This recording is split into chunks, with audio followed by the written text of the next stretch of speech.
ब्रह्म नैतिक कहानी। एक दिन एक संत प्रातःकाल भ्रमण के लिए किसी समुद्र के तट पर छायांकन है।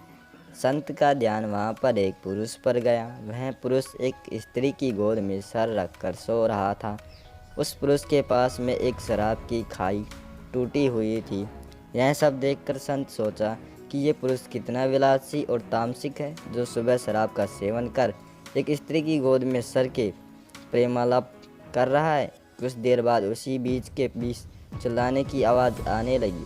वो किसी समुद्र में डूब रहा था। उसके लिए वो बचाओ बचाओ ऐसे चिल्ला रहा था। उस संत ने ये सब देखा, फिर भी वो कुछ नहीं कर पाया क्योंकि उसे तैरना नहीं आता था। संत बिना कुछ बोले वहीं के वहीं पहाड़ रहा और सब कुछ देखता रहा। वह पुरुष एक स्त्री की गोद में अपना सर रख के सो रहा था। वह खड़ा हुआ और वह डूबने वाले मनुष्य को बचाने के लिए पानी में कूद पड़ा।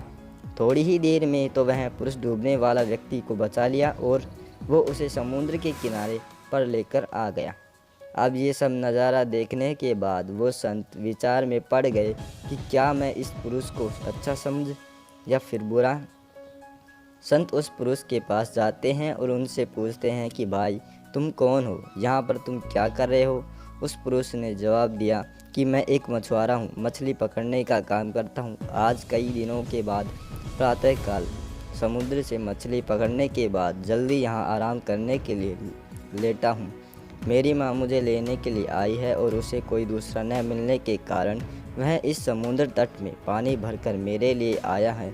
कई दिनों की यात्रा से काफ़ी थक गया था, तो इस भोरबरे में सुहाने के मौसम में ये पानी पीकर अपनी थकान कम करने से माँ की गोद में सो गया। ये सब सुनकर संत की आंखें नम हो जाती हैं। संत सोच रहा था कि मैंने जो कुछ भी देखा और उसका अंदाज़ा लगाया वो सब गलत था, हकीकत कुछ और ही थी।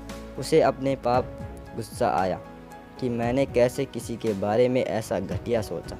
इसलिए हमें किसी भी निर्णय को लेने से पहले उसके बारे में 100 बार डाकिया होना चाहिए। अच्छे से सोच समझकर ही निर्णय लेना चाहिए, क्योंकि कभी कभी हम फालतू के भ्रम में होते हैं और ऐसे भ्रम में आते हैं हम गलत निर्णय ही कर लेते हैं। मोरल, हमें जो जैसा दिखता है वह वैसा नहीं होता, उसका एक दूसरा पहलू भी हो सकता है।